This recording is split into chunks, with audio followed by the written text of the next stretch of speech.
Salut Main Cool, Salut. bienvenue dans un studio que tu connais bien. Bah ouais. Donc ouais, je suis très content de t'accueillir pour cette première vidéo qu'on va faire sur sorte d'interview artiste mix. On va en apprendre un petit peu plus sur toi, qui tu es, sur comment tu fais de la zik, comment tu promouvois ta zik, plein de trucs comme ça. Donc voilà, j'ai suivi pas mal de tes trucs et tout ça, depuis que tu es arrivé notamment dans les studios Matic et tout ça. Plein de trucs qui sont hyper cool, donc je suis très content de t'accueillir. Bah un plaisir. Un plaisir. Donc déjà, bon, j'aimerais bien que tu te présentes un petit peu, au moins aux gens qui te connaissent pas et qui vont très certainement bientôt te connaître. Dis-moi alors du coup, ton nom, Humain Cool, ce que tu fais, où est-ce que t'en es, quel âge t'as? Bah Humain Cool, 25 ans maintenant. Ok. Pas vieux, non, je rigole. 25 ans, je suis auteur, compositeur, interprète. Ok. Rappeur, chanteur, un peu des deux à mélanger en même temps. Et en fait, je commence petit à petit à faire de plus en plus mes prods moi-même. Et je travaille avec Adrian Waves, qui est un producteur que j'ai rencontré sur le chemin de la musique, etc. Et avec qui je me suis vraiment entendu, quoi. Parce que quand tu es auteur-compositeur, il faut vraiment trouver quelqu'un qui vient s'ajouter à ta patte et pas la transformer. Ça fait longtemps que tu bosses avec? Ça fait 1 an là qu'on bosse ensemble. D'accord, ok, c'est assez récent finalement. Ouais, c'est assez récent. On s'était croisés dans des studios et tout, et on n'avait pas encore pris le temps. Moi, j'avais du mal et je voulais vraiment arriver avec quelque chose de solide. Et on a commencé à travailler ensemble en septembre l'année dernière. D'accord. Donc du coup, ça fait 1 an là qu'on bosse tout le temps ensemble. Et voilà. Et puis c'est tout. Moi, je fais en ce moment les premières parties de Jimo. C'est vrai? Humoriste, ouais. Ok, d'accord, Jimo. trop cool, je savais pas. La première partie de Jimo au Splendide. Bon, Ok. ça s'est arrêté à cause du Ouais, bien sûr, Covid-19. ouais. Mais du coup, on reprend le 17 septembre, donc c'est trop Ok. cool. Et du coup, voilà, pour l'instant, c'est ça en fait. C'est un mec qui raconte sa vie un peu avec de la musique, qui fait du rap, du chant, un peu tout ce qu'il veut. Je mélange tous les styles, je m'en fous. Je veux vraiment D'accord. faire ce que moi j'aime. Ok. Le reste, les problèmes de style et tout, c'est pas C'est pas ton délire. mon délire, ouais. Et du coup, voilà, indépendant au max. Ok. Et puis, en espérant un jour pouvoir signer et aller plus loin dans le développement, etc. Mhm. Mais voilà, prêt à monter sur scène toujours. Je préfère la scène Au studio. et tout, mais Même si ouais, même ouais. si j'adore le studio Ouais, en ouais. fait de plus en plus parce que je m'y fais, mais je suis plus un mec de la scène, donc Ok. du coup voilà, tout se passe en concert. D'accord. Et voilà, prêt à faire de la musique tout le temps, n'importe quel Ok, d'accord. moment, nuit, jour. C'est funky cette histoire de première partie de Jimo. Tu fais tes compos. C'est sur ça. Alors en fait, nous on a trouvé la solution. En fait, la solution qu'on a trouvée pour apporter un côté artistique, mais en même temps toujours avoir ce côté ambiance, parce qu'il faut savoir que lui, comme il joue à 21h le soir, il faut pas que la première partie dure trop longtemps, parce que comme la salle, comme son spectacle finit à 23h. Ah, quand même, ok, il a 2 heures. Ouais, c'est ça, il a lentement, presque ça. 2 heures. Ouais. Il a presque 2 heures. Du coup, le temps que les gens sortent et tout, voilà, il faut qu'on finisse vite. Donc, du coup, il faut trouver un moyen en 10 minutes de chauffer les gens. Ce qui est vraiment très rapide. D'accord, c'est un sacré exercice, mine de rien. Ouais. Ok. Ouais, sauf que j'ai une petite recette. Ah. Voilà. Vous allez pouvoir voir bientôt. Non, en fait, ouais, j'ai développé un truc depuis que j'ai commencé à faire de la musique, c'est les mashups. Ok. Ce qui se faisait pas trop en fait il y a quelques années en réalité, mais c'est vrai que maintenant avec l'avènement de YouTube, etc., des musiques où il faut justement faire du contenu court mais intéresser les gens, les mashups se sont beaucoup développés et moi j'en ai fait dans mon coin. Et en fait j'ai réussi à trouver un moyen sur plusieurs mashups de réunir tout l'univers de la musique française de A à Z en fait. Quand tu dis mashup, c'est donc tu vas mélanger des morceaux de reprises selon les tonalités, des trucs comme ça, C'est et tu ça. vas enchaîner les uns à la suite Exactement. des autres de façon à créer une histoire. Voilà, exactement. Et qui puisse choper l'univers de tout le monde. C'est-à-dire que je vais passer par du rock comme par du rap, du commercial comme du non commercial, Ok. mais que tout le monde connaît. Et Ok. du coup, je permets à tout le monde de chanter, de se détendre, etc. Ok, du coup ça met tout le monde d'accord dans le public. Exactement. Ok. Derrière, il y a un silence et moi, j'arrive avec une compo rap. Ok, d'accord. Et ce qui fonctionne tous les soirs super bien. Et après, hop, maintenant, il faut continuer à faire du bruit, fait du bruit, Jimo il rentre, Ok, et c'est d'accord. terminé. On a fait ça. Au début, c'était juste un test, lui sur Ok. 2 fois. Et en fait, il a dit à son metteur en scène, faut que tu vois ça, parce que c'est vraiment Trop cool. quelque chose qui peut Ok, être tu l'as rencontré comment? différent. En fait, moi, je travaille dans un bar qui s'appelle le Scénarium à Paris. Ok. Et en fait, au début, j'y jouais le soir gratuitement, parce que le patron avait pas de moyens et moi, j'étais pas connu, etc. Et j'avais Ok. besoin de jouer, je voulais jouer. Donc le soir après mon taf, je travaillais chez Vans, donc je vendais les chaussures la journée. Ok. Le soir à 20h, je prenais ma guitare et tout, j'allais au bar jusqu'à minuit, 1h du matin, et après je rentrais chez moi. Et le lendemain, je retournais travailler. Enfin, en fait, c'était ça pendant 6 mois. D'accord, ok. Et en fait, il y a un humoriste qui est rentré, et lui travaille dans l'humour depuis un moment, et il a halluciné, il y avait 4 personnes dans le truc. Ok. Et l'histoire est folle parce que 6 mois plus tard, il m'a fait jouer au Grand Rex devant 2500 personnes. D'accord, on a l'impression d'un une sorte de conte de fées, un Ah, peu, vraiment tu sais, genre la légende qui dit qu'un jour quelqu'un arrivera dans une salle vide et que tu joues et que tu vas être choisi pour aller faire des grandes scènes. Ça s'est vraiment passé comme ça Ouais, en fait. c'est vraiment passé comme ça. Ok. Mais c'est vraiment. Après, c'est pas quelque chose qui se claque des doigts en fait. Bien sûr. C'est parce que le patron du bar voulait pas me faire jouer avant. Ok. Et en fait, un jour, il avait personne et il m'a dit bon bah écoute, j'ai personne, je suis désolé de te demander ça comme ça, mais est-ce que tu veux venir? Il m'a fait tester. En fait, il m'a fait jouer tous les soirs pendant plus de 3 mois. Ok, bien sûr, une chance, ça se provoque, Voilà, ça c'est vient ça, jamais, exactement. C'est jamais exactement. vraiment tout C'est seul. exactement. Et du coup, Jimo, du coup, en traînant dans le monde de l'humour, en faisant des premières parties d'humour et tout, un jour, Jimo faisait une spéciale au théâtre du gymnase. Et en fait, le soir, ils avaient personne parce qu'il y avait un cocktail VIP après et il y avait personne pour jouer en fait. Ok. Et lui, il voulait de la musique live. Et en fait, un pote à lui m'appelle à 14h et il me dit est-ce que tu veux venir? Je fais c'est pas payé, mais est-ce que tu veux venir? Je dis écoute, je prends mes enceintes, donne-moi l'adresse, boum, je débarque à 17h, je m'installe. Je fais C'est 2 bon, heures ça. de show et en gros derrière il lui a dit bah écoute pour le remercier est-ce que tu veux lui faire une première partie. À l'époque il jouait dans une salle de 90 personnes Ok. et première fois je passe il faisait que passer les humoristes et en fait depuis ce jour-là il a pas fait une seule date sans moi quoi. Ok, trop cool. Donc du coup même les choses en fait Hyper belle se font histoire. petit à petit. Il n'y a rien qui tombe, voilà, c'est ce que j'essaie de moi transmettre. S'il y a quelqu'un qui regarde cette vidéo, faut pas croire que pour tout le monde c'est la même histoire. Il y a plein de gens qui arrivent à 17 ans, qui font un son et qui partent faire des tournées. Ça arrive vraiment pas à tout le monde. Et le reste des gens qui sont un peu comme moi, il faut aller vraiment le chercher au trip. Quoi. Bah, j'imagine que forcément, c'est même si l'opportunité elle s'est présentée à toi, t'as quand même été la chercher. Je veux dire, t'as quand même travaillé dessus et tout. Rien ne tombe jamais vraiment tout cru. C'est pas parce que du coup là tu viens de dire que bah voilà il y a quelqu'un qui est un jour arrivé dans le bar qu'il faut aller faire tous les bars gratos de Paname en attendant qu'il y ait un mec random qui rentre. Ouais, complètement. Du coup tout à l'heure donc tu parlais que tu travaillais avec ton producteur, donc là t'as sorti récemment un EP. C'est ça. V1+, c'est ça? C'est ça. Tu disais, c'est un en fait spin-off. non t'es un très mauvais journaliste. Ah putain. Ça c'était répété hein. Ouais. Non, ouais, en fait, j'ai sorti V1 et du coup, là, il y a V1+, qui est sorti il y a une semaine, où dedans, il y a les mêmes morceaux, mais en acoustique, en fait. Quand est-ce que tu as sorti V1, du coup? V1, il a été sorti le 29 mai. 29 mai. Ah, Voilà, ok, d'accord. Il est sorti le 29 mai, et j'ai sorti là le 17 juillet. Ok, d'accord. V1+.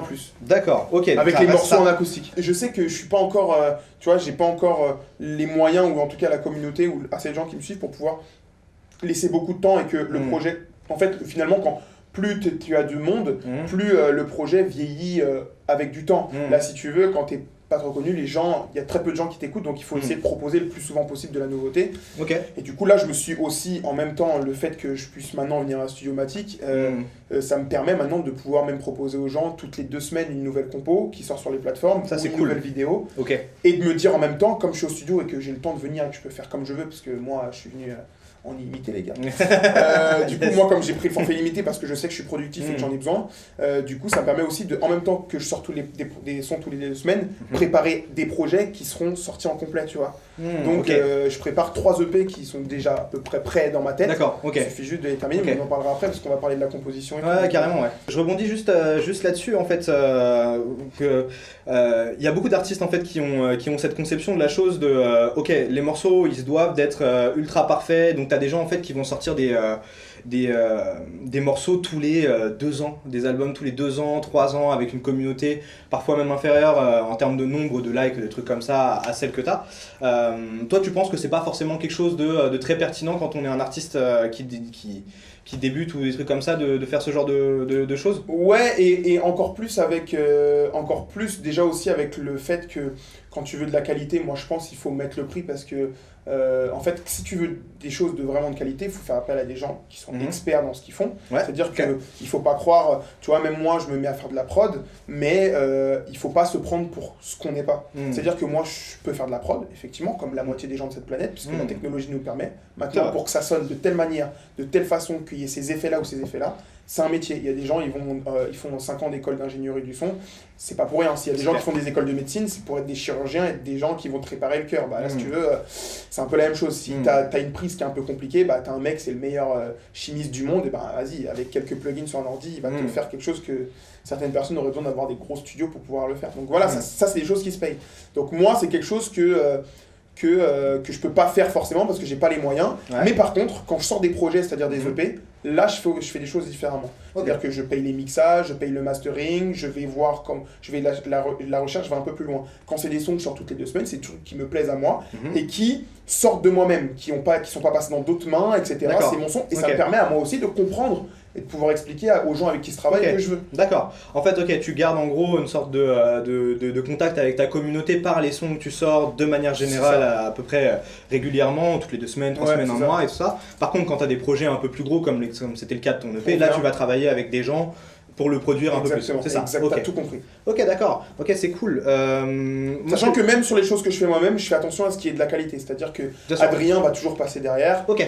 Voilà, ça m'arrive de lui demander, voilà, écoute, est-ce que je peux te passer un billet, tu me fais le mixage de ça et tout. Voilà, c'est vraiment comme ça que je le pense. Et moi qui ai du mal à vivre en tout cas, un peu de mal à vivre comme je voudrais de la musique, parce que j'en vis quand même, voilà, mais j'en vis pas pour pouvoir être totalement indépendant. Donc, moi qui ai un peu de mal à gagner d'argent, je me vois mal demander des choses gratuitement à des gens qui eux aussi ont besoin de gagner leur vie avec. Bien sûr. Sachant que l'industrie de la musique, avec le streaming, etc., on en parlera peut-être plus tard, mais fait baisser un peu pour certaines personnes les budgets. Donc du coup, moi j'essaie de justement me dire, bah voilà, si moi je veux vivre de ça, il faut que je puisse faire vivre les autres aussi, donc je fais attention à pas trop... Voilà, c'est sûr qu'on a tous un problème de budget. Maintenant, tout le monde peut faire des efforts, c'est-à-dire que lui il peut faire un effort sur son prix, mais moi je peux faire un effort pour aussi sortir un bon billet et le mettre bien. Quoi. Ouais, donc je suis complètement d'accord avec toi. Enfin, pour le coup, en plus, ça permet vraiment à l'écosystème de mieux vivre. Un écosystème qui va avoir plus d'argent qui circule, c'est forcément un écosystème dans lequel les gens vont pouvoir plus perdurer, pérenniser leur activité. En fait, ce qui est attirant chez Studiomatic, si tu veux, moi je cherche plein de séances de studio, etc. machin. Et c'est vrai que bon, sur Paris, voilà, si tu veux faire un mois de studio, c'est plus que le prix que Studiomatic permet. Donc si tu veux, comment on m'a parlé de Studiomatic, j'ai même pas, ça a pris quoi, peut-être un coup de téléphone. Ça va pas très longtemps, Ça a pris un coup de téléphone, c'est-à-dire qu'à partir du moment où il y a quelque chose, après voilà, faut être quand même assez autonome. Tu vois, c'est ça le truc, c'est que moi j'ai la possibilité d'être autonome. Mais à partir du moment où tu es autonome, Studiomatic, c'est complètement c'est un truc révolutionnaire. Cool. C'est révolutionnaire. Non, mais faut le dire, c'est complètement révolutionnaire. Moi, au début, j'en ai parlé à mon prod, il m'a dit arrête de te foutre de ma gueule, c'est pas possible. Ah ouais, ok. Bah, il m'a dit c'est pas possible. Et quand je lui ai montré la liste des matos, je lui ai montré tout, il m'a dit c'est n'importe quoi. Il m'a dit c'est n'importe quoi. J'ai l'impression d'avoir eu un code de cheat sur GTA. Tu vois. Donc si tu veux. Non mais enfin tu vois, t'es un peu indépendant ou tu veux te sortir les entre guillemets voilà. Mon pote il monte une semaine sur Paris et on peut faire un EP en une semaine ici. Tu vois ce que je veux dire. Et ça c'est hyper cool. Ça en fait ça permet vraiment aussi à ta carrière de décoller du coup là-dessus. De pouvoir vraiment être plus productif et tout, et je suis vraiment content de l'entendre. Quand tu es un artiste en développement, ou même un peu plus loin, sachant ce qu'est la musique aujourd'hui, avec des bons plugins que tu as achetés et le matos qui est ici, tu peux aller très très loin, c'est-à-dire que pendant même très longtemps. Voilà. Ok, d'accord. Donc là, tu peux vraiment pousser le truc au maximum quoi, ici. C'est ça qui est intéressant en fait, c'est révolutionnaire, c'est vraiment révolutionnaire. Tiens, d'ailleurs, tant qu'on est sur le truc de streaming et tout ça, donc ton EP, tu l'as déjà balancé, j'imagine, sur toutes les plateformes et tout ça, Spotify, Apple Music et tout. Tu passes, j'imagine, par des agrégateurs. T'es passé par chez Ditto, moi, Ditto Music. Ditto Music, ok, d'accord. Qui est un anglais qui a lancé à l'époque Ed Sheeran. Ed Sheeran, ses premiers EP étaient postés sur Ditto. Ils ont fait d'autres gens, je crois qu'ils ont fait Charlie XCX aussi. Enfin bref, ils ont fait pas mal de gens. Et alors j'ai appris après que, parce qu'ils font très bien leur travail par contre, mais c'est à l'étranger. Donc si tu veux, c'est spécialisé pour le marché étranger. Donc eux ils sont très bons. En fait par exemple si tu veux, tu peux payer $50 en plus à ta sortie pour pouvoir être mis dans des playlists. Sauf que en fait je me suis rendu compte après coup que ça marchait que en UK, US. Donc si tu veux en France tu vas pas être forcément soumis. Donc en fait quand tu soumets tes trucs et ben en fait ça va passer par les plateformes américaines et anglaises. D'accord. Par contre quand tu passes par d'autres, ce que j'ai appris après comme iMusician ou etc. Ça passe par la France et du coup t'es plus facilement en playlist. Je l'ai appris après, mais j'aime bien Ditto donc je vais continuer à travailler avec eux sur les morceaux que je vais poster toutes les 2 semaines parce que le prix est déjà beaucoup plus intéressant. C'est 19€ par an et tu peux poster en illimité pendant un an. Donc si tu veux, si je veux sortir un son tous les jours, ça je peux le faire. Ça c'est stylé. Voilà. Par contre, ils te prennent des parts sur les royalties du coup ou pas? Non, pas trop. En fait, de ce que j'ai vu, pas trop. C'est juste quand tu fais ton virement bancaire, t'as une petite part, mais c'est vraiment pas grand chose quoi. D'accord. C'est vraiment pas grand chose. Mais D'accord. mais c'est tellement illimité, enfin je veux dire à 19 € par an pour poster tout ce que tu veux comme musique, c'est quand même Ouais, incroyable. ouais. Et on parle de même album, hein, Hmm. c'est juste pour un artiste, en fait c'est ça. D'accord. C'est juste que ça peut être qu'un copyright en tant qu'artiste. Donc, D'accord. tu peux mettre le copyright de tous les écrivains, etc. Mais c'est qu'un seul artiste. 19 € par an, c'est quand même pas mal. Ok, d'accord, cool. Cet aspect-là de ta carrière, tu le gères tout seul? Ouais, je gère tout seul. En fait, moi, comme je suis graphiste de base de profession, que je touche à la com et tout, je fais mon graphisme tout seul, je fais mes clips tout seul avec mes potes. Ok.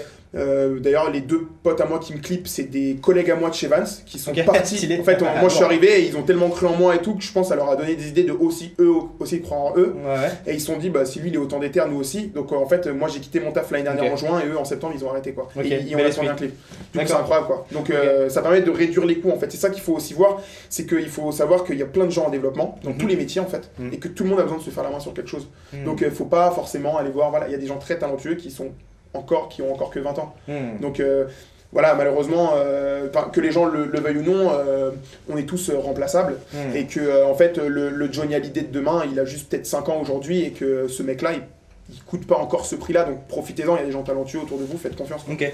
Ce qui est hyper intéressant là, dans ce que tu dis, et je rencontre de plus en plus d'artistes qui font aussi beaucoup de choses eux-mêmes. Est-ce que tu penses que c'est nécessaire, voire vital pour un artiste en développement, de faire la quasi-totalité des éléments business, musicaux et tout ça seul? Ou est-ce que tu penses qu'il faut directement se dire...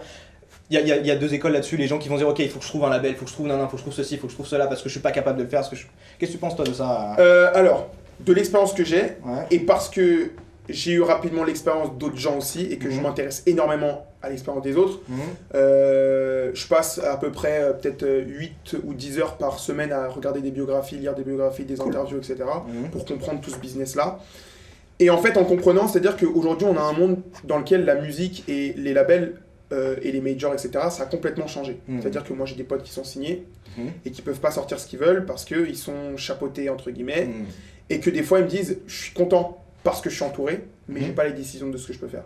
Mhm. Donc ça veut dire qu'à partir du moment où tu as acquis la connaissance et que tu peux faire ce que tu veux, il se passe autre chose. Il se passe ce qui se passe en ce moment, avec des Riles, avec Ouais, carrément, des ouais. Weshden, Mhm. avec voilà, des gens qui on parle de pas forcément, je parle pas forcément de musique que j'aime, je parle d'expériences qui te Mhm. permettent de vivre complètement et pleinement de ta musique. Attention. Mhm.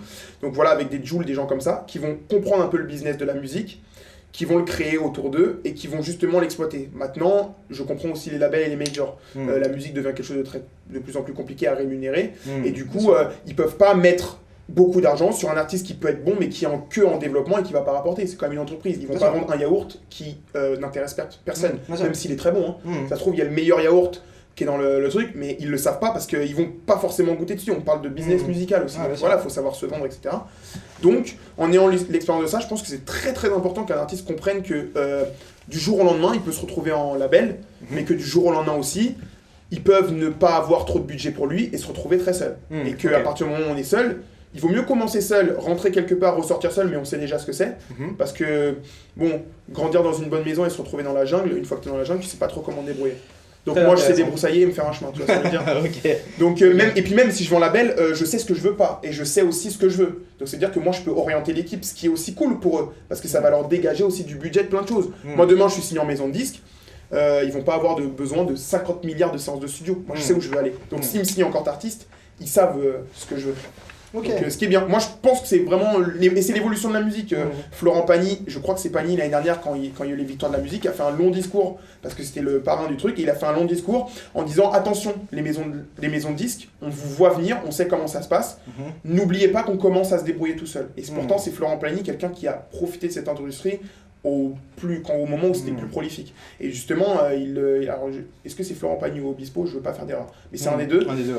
qui a dit voilà, attention, et qui l'a dit en plus dans une cérémonie chapeautée par Par de la tout major, bien sûr, ouais. toute Mhm. la major. Mhm. Donc voilà, c'est vraiment quelque chose que moi je ressens à 25 ans, mais que lui, avec toute son expérience de carrière de plus de 30 ans, Mhm. commence à lui-même dire aux gens attention ce qui se passe. Mhm. Il y a des jeunes qui commencent à être très talentueux. Bientôt, si vous faites pas d'efforts, on n'aura peut-être plus besoin de vous. Bien sûr, ouais. Enfin, ça devient en plus de moins en moins compliqué pour le coup d'entreprendre une carrière dans la musique maintenant avec tous les outils que tu as en ligne. Je veux dire, le home studio, les outils que tu trouves de business, de promotion, de trucs comme ça devient de plus en plus facile. Et ça devient encore pire si. Ça devient encore plus facile si la vision de Studiomatic se globalisent. Parce que s'il se passe ça, ça veut dire que en fait, nous les humains qui n'ont pas accès à d'autres choses, commençons à se débrouiller tout seuls. Donc c'est là où je te dis que quand je te dis mot révolution, c'est pas que je vais utiliser un grand mot, c'est que ça révolutionne un usage particulier. C'est vraiment une révolution parce que du coup là ça commence à ouvrir vraiment les portes à tout le monde. Ok. Quand est-ce que tu as pris conscience un peu de ça, que finalement toi tu pouvais, qu'il y avait énormément d'aspects en fait de ta musique que tu pouvais contrôler, que tu pouvais travailler même si tu n'avais pas forcément toutes les compétences nécessaires, en tout cas commencer avant de t'entourer et tout ça. Est-ce qu'il y a un moment, un déclic qui t'a permis de te dire ok, en fait je peux faire mon site internet, en fait je peux faire mes propres pochettes, en fait je peux produire moi-même, ou en fait je peux les mettre en ligne, tu vois ce que je veux dire? Ouais, malheureusement ça part d'une... Enfin, c'est ce que les gens vont penser être une mauvaise expérience, qui pour moi est juste l'expérience qui te fait grandir de ça à ça. C'est-à-dire qu'à force de parler, en fait, à force de demander de l'aide, quand t'en reçois pas, t'as deux façons de t'en sortir. Soit tu te débrouilles, soit t'abandonnes. Soit tu dis que c'est la faute des autres. Il y a deux manières. Et de toute façon, c'est dans tout. Clairement. C'est dans les études, c'est dans la vie, c'est partout. Et en fait, moi, j'ai développé ce truc-là, genre à l'âge de 20 ans, 21 ans, quand j'ai fait l'émission dont on parlera tout à l'heure, que je me suis dit, ah ça y est, c'est bon, on va m'aider. Et en fait, je me suis rendu compte qu'on était dans un monde où tu peux avoir du talent. T'as le droit d'en avoir. T'as le droit d'avoir du talent, t'as le droit d'avoir de la niaque.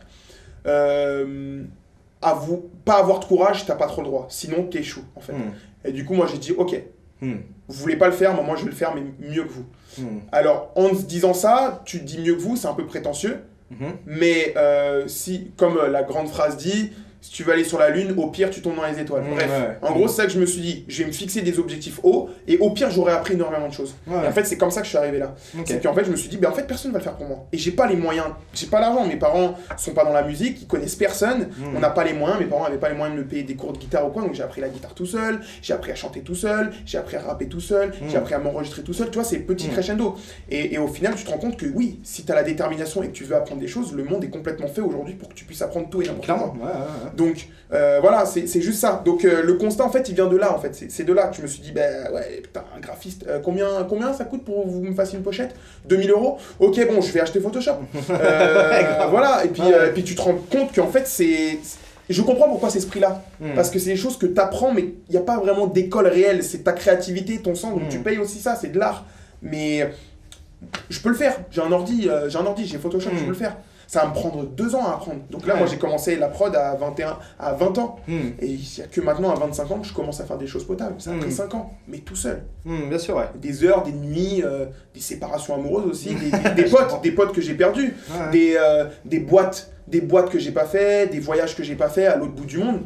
Mais en fait, le voyage, je l'ai fait dans ma vie, tu vois. Je l'ai fait dans ma chambre, je l'ai fait en rentrant tout seul avec ma guitare sur le dos, en n'ayant pas mangé, tu vois. C'est ce chemin-là que tu fais. Et en fait, quand moi, demain, je pense qu'il peut m'arriver n'importe quoi. Il y a aucune chute qui me fait peur, genre vraiment. Parce que je sais qu'il y a toujours un moyen d'apprendre et de se démerder, quoi. Après, voilà, c'est chacun son expérience. Hein. Si t'es pas assez courageux, tu peux arrêter. Hein. Ouais, ce qui est hyper intéressant là-dedans, en fait, c'est cet état d'esprit que tu as, que je trouve des fois manquant chez plein de musiciens.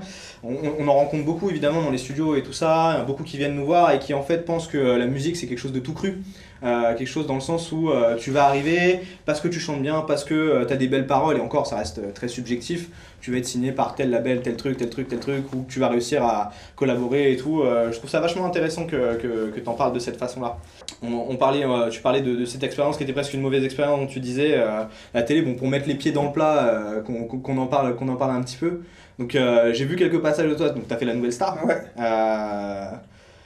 Est-ce que c'est une expérience que tu recommandes? Est-ce que c'est quelque chose qui t'a apporté? Moi, ce que je veux savoir, c'est surtout, est-ce que maintenant, c'est quelque chose qui t'apporte? Est-ce que c'est quelque chose qui était un bon move? Est-ce que c'est un bon move dans une carrière de faire ça? Pourquoi tu y as été? Ce que tu as trouvé? Ce que tu n'as pas réussi à avoir? Ok.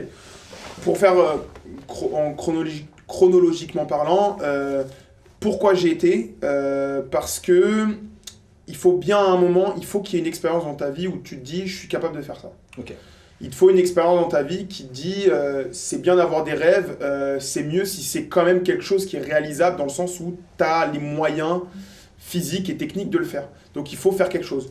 Et en fait j'avais gagné un tremplin à Meaux dans une ville dans le 77 Et je me suis dit, il faut que je me confronte à quelque chose de plus gros.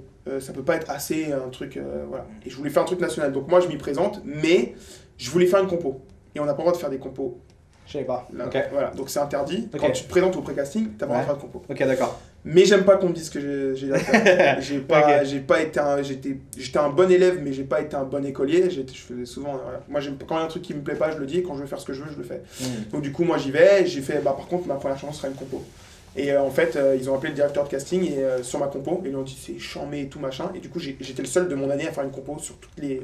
D'accord. tous les trucs. Parce Ok. que t'as pas le droit, en fait. Pour avoir vu la vidéo, en plus ça a vraiment bien marché parce que je Ouais. regardais les commentaires, les trucs comme ça, tout le monde disait, bon, alors du coup, juste pour spoiler un peu, donc t'as fait une reprise, je crois, d'Aloe Black, ça C'est ça, exactement. Euh, Un mashup en vrai. un mashup, c'était un mashup. un mashup, exactement, ouais, c'est vrai. Un mashup, et après donc t'as fait ta compo. Moi je regarde les commentaires sur YouTube, tout le monde dit oh putain la chambé la compo, nan. Et du coup c'est pour ça que je me pose cette question. Est-ce que finalement ces gens-là qui t'ont découvert par la Nouvelle Star, par ta compo et tout ça, sont restés fans ou est-ce que c'est encore que de la poudre aux yeux ou ce genre Alors de ouais, truc, c'est quoi de la poudre aux yeux, ça arrive très vite. Mhm. C'est que la seule chose qui va déterminer comment ça se construit, c'est ce que tu as à proposer derrière, mais de façon très rapide. Ok, C'est-à-dire, d'accord. c'est de façon très rapide, Mhm. sachant que on a un contrat qui nous pas nous bloque, mais en fait nous oblige à rester intègre avec l'émission et avec les gens qui nous entourent pendant 3 mois après la finale. Donc ça veut dire que du coup on est obligé jusqu'au au moins 3 mois après la fin de l'émission de pas trop signer n'importe où, on peut pas faire ce qu'on veut non plus. Hmm. Donc voilà, et du coup il faut faire quelque chose de très rapide après ces 3 mois, donc avoir quelque chose d'organisé. Quand tu es un jeune artiste, que tu y vas un peu comme ça, en réalité tu perds les gens très rapidement. Bien sûr, ouais. Par contre, ça m'arrive très souvent d'aller à des endroits, par exemple la dernière fois je vais à une réunion, et en fait le mec à l'accueil il me dit mais on se connaît déjà et tout. Tu vois ça, ce truc là, ce regard, je l'ai souvent. Ok. Et du coup les gens me reçoivent, bah oui mais je me souviens, attends, t'es le mec qui a fait ça. Hmm. Mais malheureusement ces gens ne sont pas restés, donc il faut les récupérer, tu les récupéreras un moment sur ta route si t'abandonnes pas. Hmm. Mais voilà, c'est juste qu'il faut arriver jusqu'à ce truc là. Et du coup, en fait, après, par contre, moi, je peux pas, je sais pas que je recommande pas. C'est si vous y allez, allez-y avec une force mentale. C'est-à-dire que ça peut être très écrasant. Il y a des gens qui m'ont envoyé, clair. des candidats qui m'ont envoyé des messages, je sais pas comment t'as fait, parce que moi, je pouvais plus faire de musique pendant 5 mois, ça me dégoûtait, je pouvais pas Ah ouais. toucher une guitare et tout. Hmm. Parce que les gens, ils vont avec de trop grandes espérances Mhm. par rapport à ce qui est la réalité. La réalité, ça peut te propulser, Mhm. comme ça peut ne rien te faire. Et moi, la seule chose que ça m'a fait, c'est que ça m'a juste complètement décomplexé de la scène. C'est-à-dire que c'est tellement stressant, c'est tellement gros, tellement machin, Hmm. que ce serait comme sauter la première fois d'un plongeoir de 25 mètres et tu te prends la piscine en pleine tête d'un coup. Et en fait, une fois que tu es dedans, il y a 2 possibilités. Hmm. Soit une fois que tu es dedans, tu dis c'est horrible, je le referai plus jamais. Hmm. Soit tu sais que tu es complètement fait pour ça et que la seule chose que tu attends, c'est de refaire des choses qui te font Hmm. sauter de 20 mètres. Et voilà, moi, ce qui m'est arrivé, moi, ça m'a complètement. Maintenant, je peux monter sur scène avec un stress, mais plus Mhm. de l'excitation que du stress. Ça va jamais me D'accord. desservir. Ça va me donner envie. Mhm. Ce qui est hyper intéressant, parce que j'en parle aussi avec d'autres personnes qui ont fait des télécrochets de ce genre et tout. Il y en a beaucoup qui parlent de ça comme une thérapie en fait, vraiment Ouais. une sorte de thérapie personnelle pour se décomplexer de tel truc. Il y a ce truc là aussi, des gens qui me disent bah ok, ça m'a permis de savoir que je peux faire quelque chose de gros ou que je peux aller plus loin ou là-dessus. Ou il y en a qui se disent ok, en fait, je me suis rendu compte que la musique c'était pas pour moi non plus. Ouais, exactement. Il y en a plein aussi Ça qui arrive sont comme très ça. souvent maintenant. Donc ok, d'accord, très très très bon truc. Et pour l'expérience, juste pour donner un truc comme ça, c'est que par exemple, j'ai rencontré un mec qui s'appelle Tsu the Kid qui va faire l'Olympia, qui devait faire l'Olympia. The Kid, ça me dit quelque chose. C'est un rappeur, un jeune Ok. rappeur de Madagascar, enfin, qui est de France mais qui Ok. est malgache, et qui, dans un bar où je chantais, est venu me voir. Moi, je le connaissais pas, alors qu'il Ouais. était quand même, enfin, quand tu fais l'Olympia, t'es quand même quelque Ça chose va. de gros. Ouais. Ça va. Et du coup, en discutant avec lui, il me dit, moi, je me souviens de toi parce que j'étais dans la queue avec toi à la Nouvelle Star. Ah ouais. Et moi, ils m'ont Ah, refusé. démarre, ok. Donc c'est pour dire aux gens, ce n'est pas parce que eux vous refusent que vous pouvez pas faire l'Olympia. Et c'est complètement l'exemple. Mm. Moi j'ai été accepté, j'ai été loin, je chante dans des bars. Mm. Et lui il n'a pas été accepté, il s'est débrouillé, il a fait un petit studio dans son garage Mm. et il fait l'Olympia. Tu vois, donc c'est là où tu te rends compte que l'histoire elle est belle, c'est qu'ils peuvent rien, malheureusement aujourd'hui, avec les moyens qu'on a, ils peuvent pas nous apporter grand chose à part un peu de visibilité si vous êtes prêts. Mm. En réalité, derrière, on est assez armé avec YouTube et avec les tutos et avec les gens qui sont autour pour pouvoir se Clairement. débrouiller tout seul. Mm. En réalité. Désolé, hein, désolé les gars, mais. Ouais, non, moi je suis d'accord avec toi, hein, franchement là-dessus. Enfin, ça se voit de plus en plus, c'est de plus en plus évident. Enfin, je veux dire, il n'y a pas de. Ouais. Ok, cool là-dessus. T'as eu d'autres expériences télé? J'ai vu que t'avais fait des trucs avec. Comment ça s'appelle? Leslie, c'est ça? Leslie, ouais. Ça avait l'air cool ça. Leslie Benaroche, Ouais. qui est un ange sur Terre, Ouais. qui est complètement tournée vers la musique indépendante, Ça a l'air, autant ouais. commerciale J'ai découvert, qu'indépendante, mais en fait, c'est ça qu'elle aime. Ok. Son plaisir à elle, c'est de dire attention, il y a des choses que vous entendez à la radio, mais il y a des choses que vous ne connaissez pas qui sont très qualitatives. Ok, trop cool qu'il y ait des personnes comme ça dans l'industrie qui Ouais. puissent vraiment faire profiter des artistes qui commencent vraiment bien leur carrière et tout ça. Du coup, ouais, donc là professionnellement, donc tu vis de la musique. C'est ça. Tout à l'heure, on en parlait un peu, donc tu joues, c'est ton activité principale. Comment tu concilies, comment tu arrives à marier les deux, on va dire, donc les gigs que tu fais avec ta musique à toi, Humain Cool. C'est quoi tes plans pour plus tard? Enfin, j'imagine que tu veux vivre plus de tes compos que des reprises, Ça, des trucs comme exactement. ça. Comment tu gères ça? Bah, au début, c'était un peu compliqué parce que quand t'es artiste, t'as toujours le déni de te dire bah non, je veux pas faire des reprises, moi je suis artiste, je veux faire ma musique et tout. Mhm. Mais en fait, au bout d'un moment, je pense qu'il faut être un peu raccord aussi avec la réalité, c'est-à-dire que bah, tu peux pas en vivre tout de suite comme ça de ta musique et que le temps que. Bah, faut toujours avoir une activité, tu vois. Moi, avant de faire des. C'est crescendo, avant de commencer à pouvoir vivre de mes reprises dans des bars, bah, je travaillais chez Vans pour vendre des chaussures. Et du coup, bah, au bout d'un moment, j'ai pu arrêter. Maintenant, je vis de entre guillemets, mes premières parties et les prestats en restaurant, en machin, en trucs comme ça, en mariage, trucs comme ça. Mais j'intègre toujours de l'art en fait. Tu peux toujours intégrer de l'art. C'est pas parce que justement en fait, c'est pour ça que j'ai assez de travail dans la reprise, c'est que ma reprise elle va toujours être tournée de ma façon à moi. Donc les gens ils savent que quand c'est moi et quand c'est pas moi. Donc c'est ça qui est cool. Et puis toujours trouver un côté artistique. Moi je prends du plaisir des fois à revisiter des morceaux, Bien tu sûr. vois, rapper de la variété française, tu vois. Et ça c'est drôle. Mais c'est comme ça que je vois l'évolution en fait.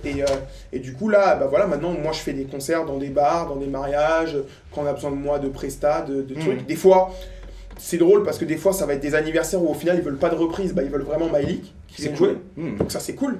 Je me rends compte que des fois il y a même des gens qui m'ont booké juste pour des reprises qui au final se sont intéressés à mon Instagram et au final je me retrouve à chanter une compo en plein milieu et je me rends compte qu'ils la connaissent parce que ça fait une semaine qu'ils l'écoutent. Stylé.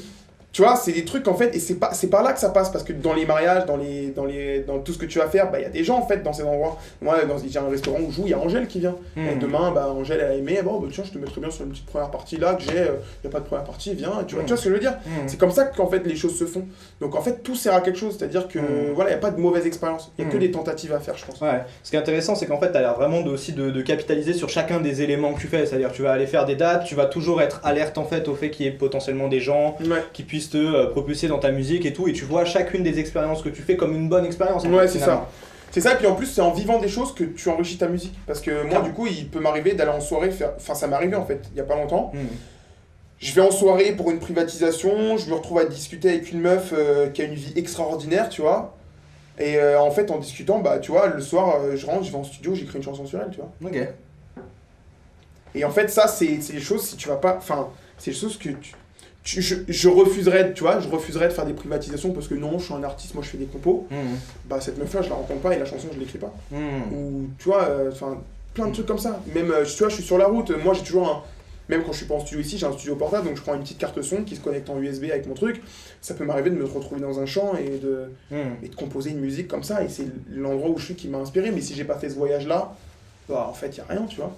Et du coup, bah, c'est bien d'être dans sa chambre, de faire de la musique et d'essayer de faire un peu de rap ou des trucs comme ça. Mais plus tu vas chercher des expériences, plus tu écris des trucs incroyables, et plus ta musique elle s'enregistre, plus tu évolues, plus tu te diversifies, surtout aussi tu deviens de plus en plus original. Donc voilà, non, il faut prendre toutes les expériences. Moi, justement, c'est comme ça que je vis. C'est comme ça que, entre guillemets, je vis même plus que d'autres de ma musique. C'est-à-dire que, en plus de vivre financièrement, je suis pas, voilà, j'ai pas d'appart, je vis chez mes parents, je suis pas non plus totalement indépendant. Mais par contre, en plus de vivre de ma musique financièrement, je vis vraiment de la vie, pas de la vie d'artiste. vraiment de la vie, ouais. la vie où, en tant qu'homme humain, tu grandis, quoi. D'accord. Ok. C'est hyper cool ça. J'espère que ça inspirera pas mal de gens là-dessus, parce que pour le coup, ça reste un sujet. Il y a encore trop, je pense, trop d'artistes qui se méprennent et qui ont cette idée-là hyper figée que bah, si t'es artiste, tu dois forcément créer de l'art hyper perché, des trucs comme ça. Il y a quand même une vie en fait, Ouais, c'est ça. même à avoir en fait. Il y a une tranquillité d'esprit à avoir que l'argent t'amène aussi là-dessus. C'est important. C'est ça, et en fait, moi je crois que malheureusement c'est les Américains en fait. C'est en regardant les Américains travailler que ça m'a donné vision-là. Ouais, Et en France, on a encore ce truc-là. On a encore cette limite. Et moi, justement, je vais essayer. Ça se trouve, ce sera moi, ça se trouve, ce sera un autre. Ça se trouve, je vais inspirer quelqu'un à faire ça. Et je veux plus de limite. Je veux plus de limite. De moi, voilà, on peut. Genre là, par exemple, si je peux te faire écouter un truc. Ouais, carrément. Tu vois, c'est un truc qui est très. Qui est piano-voix. Et derrière, je peux faire des trucs plus comme ça. Tu vois. C'était laquelle celle-là? C'était Diamant? Diamant, ouais. Ok. Elles sont pas Diamant. encore sorties, mais elles vont sortir bientôt. Alright. Ah, des exclus. C'est des trucs beaucoup plus rap, tu vois. Pour nous, rien pour le reste, rien que j'encaisse, et ça lisse pas. J'en ai marre de tous ces copier-coller. Mon flow arrivé, personne ne connaît. Envoie le son, je vais les cogner. Tu vois, des trucs vraiment différents. Tu vois, ou par exemple ça. Ouais, avec des sonorités en fait pop hein, dans l'instrumentation, mais avec des trucs peut-être un peu plus trap. C'est ça. Dans la caisse claire. Et là, je te la fais, snare bien de je te trap, fais écouter trois trucs que j'ai fait jeudi, vendredi, samedi. Ok.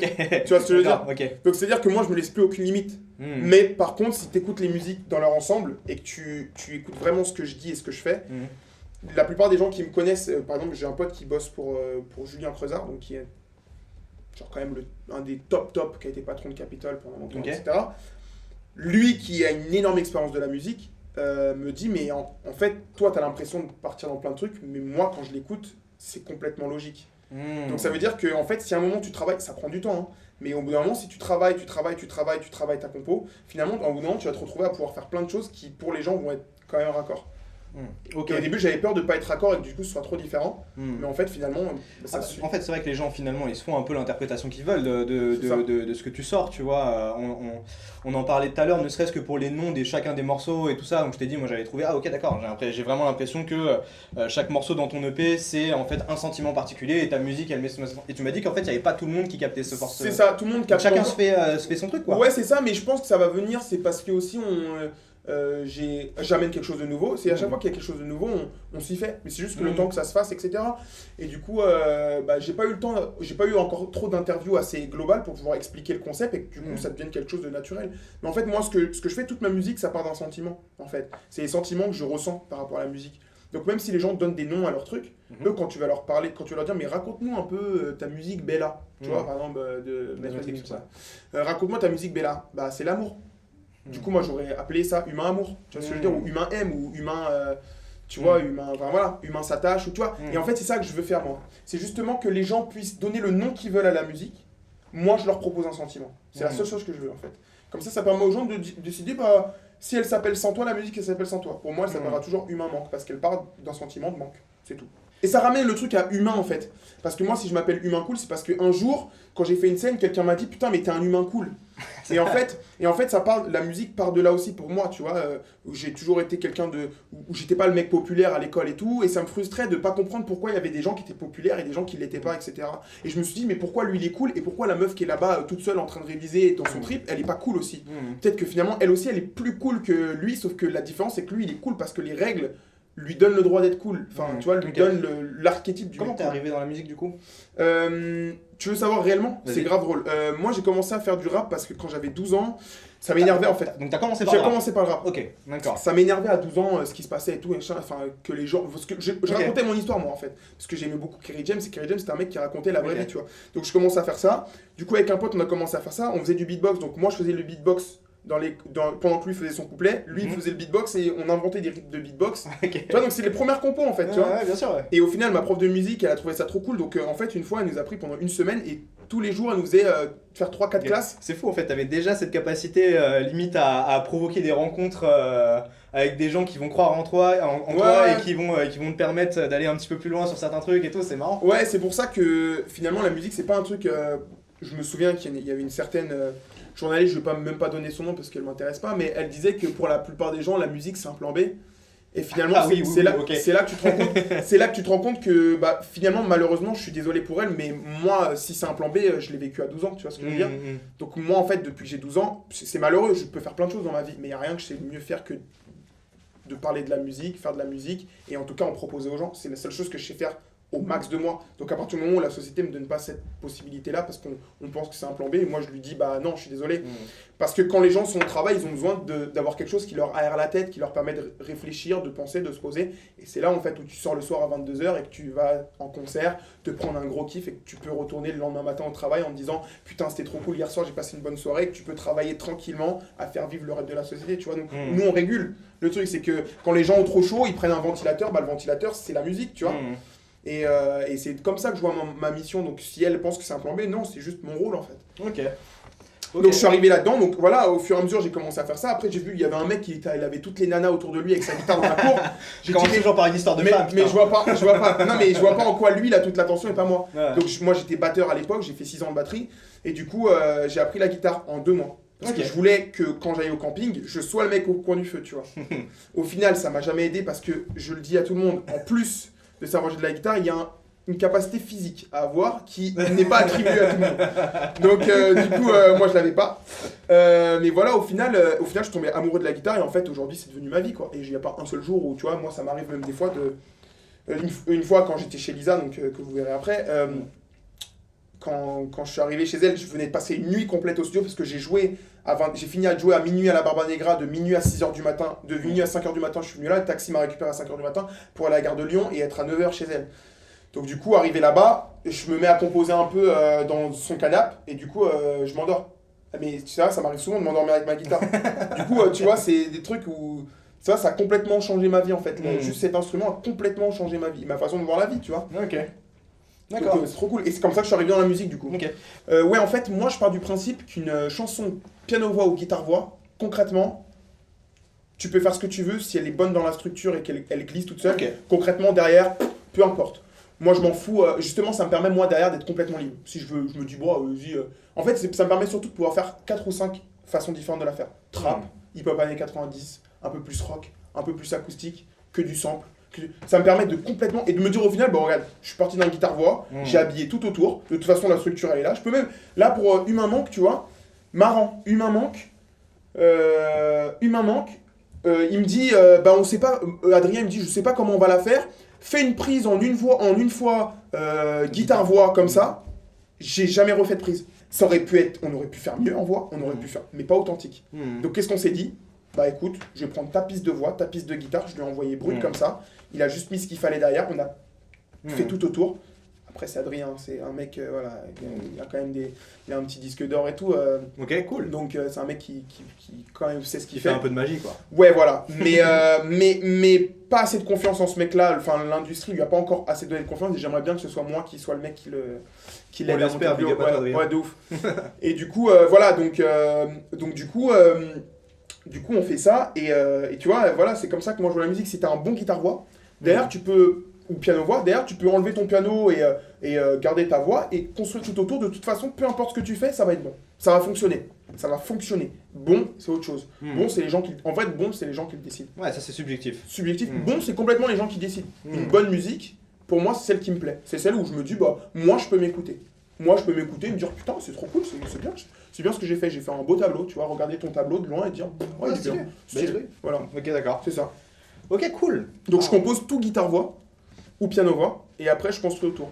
Bah après, depuis que je suis au studio, ça a un peu changé quand même. Ok. Parce que t'as aussi un aspect sonore qui te permet de faire beaucoup plus de choses. Je suis habitué à composer chez moi, donc j'ai mes parents qui vivent avec moi, j'ai mon frère qui passe de temps en temps, ou même quand j'étais dans mon appart avec ma copine, du coup, bah t'as les voisins. Donc t'as un aspect sonore qui te permet plus de faire du guitare-voix et de te dire, bon bah voilà, ça c'est bon, j'irai en studio faire le reste. Bon.